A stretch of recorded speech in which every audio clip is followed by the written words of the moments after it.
Action.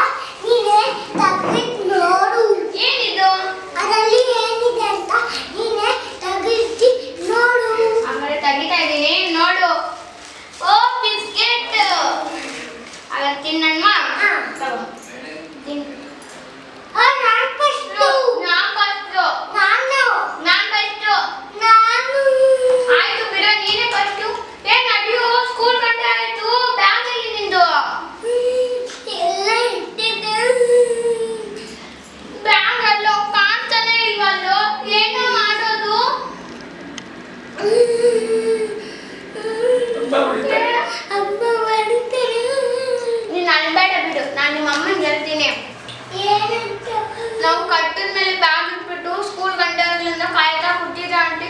ಅಷ್ಟೊತ್ತು ಇಂಟಿಂದ ಬಂದು ಯಾರು ಬ್ಯಾಗ್ ಎತ್ಕೊಂಡು ಹೋಗ್ಬಿಟ್ಟಿದ್ದಾರೆ ಆಂಟಿ. ಪಾಪ ನಂಗೆ ಹೊಡಿಬೇಡಿ ಆಂಟಿ ಅಂತ ಹೇಳ್ತೀನಿ, ಆಯ್ತಾ? ನೀನು ಅಳ್ಬೇಡ.